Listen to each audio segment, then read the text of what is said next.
As some of you may know, I was planning to do a repotting video where I sort of explained what potting mix I use, when I repot my plants, etc.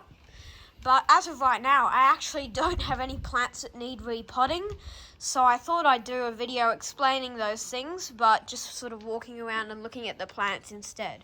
So on the topic of soil mixes, I actually use a few different varieties of soil for my Nepenthes, and it generally just depends on the species, but mostly the size of the plant. So for my easier growing large plants, I use a mix of sort of peat moss and perlite with a bit of sphagnum moss mixed in there, and I usually do a top dressing of sphagnum moss like this, and I find that keeps in the moisture really well. I actually had someone comment on one of my shorts recently saying the sphagnum moss looked like noodles, and now I can't unsee it, but anyway. And for my larger plants that are harder to grow, like species like Nepenthes truncata, laurii hybrids and stuff like that, I use a mix of sphagnum moss and perlite. A lot of folks will just use sphagnum moss and perlite for all their plants, but I find out it dries out too easily, and it really just like crisps up, and it's really hard to wet again unless you totally repot the plant. So I find it's easier to maintain when it's only on a few pots. So that's why I don't use sphagnum and perlite on all of my plants. And for the smaller plants, it really depends on where I got them from. Sometimes I have them in sphagnum and perlite. Sometimes I have them in coir chips like this. This is what Eat Me Exotics uses, but I haven't managed to get my hands on a brick of that yet. So that's generally what I use for my soil mixes. So the next topic I'm going to be talking about is when do I repot my Nepenthes?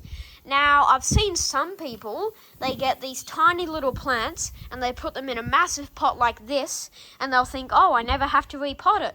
But that is not true at all, because if you didn't know already, soil sort of breaks down over time and compacts, and if you leave your plant in the same pot for more than 2 or 3 years, it actually starts to impact the health of your plant. So you should be putting it in a pot that is relative to the size of the plant. So for example, this plant would be well fitted to its pot. Same with this. So you generally want the leaf span to be about equal with the size of the pot, if not a bit more. And you can see this one, it's probably due for a repot, but Nepenthes don't have really large root systems, so the reason I'd repot this one is because it could tip over or something.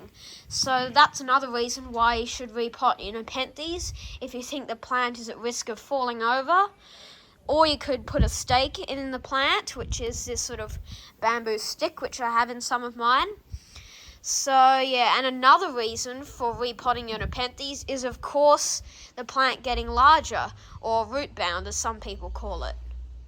When a plant is root-bound, it basically means that the root system has taken over the pot and there's more roots than soil. And what this can cause is the plant will slow down its growth, and the soil tends to dry out much faster than if it was in a normally fitted pot. So you can generally sort of find out when your plant's root-bound by, as I said, if the soil dries out too fast, or if your plant's really starting to slow down its growth for no particular reason. So thanks for watching my video on repotting Nepenthes. I just wanted to say that each grower has their different preference for how they like their plants and their pots, but this is just my opinion on when I like to repot my plants. So as always, thanks for watching, and I'll see you in the next one.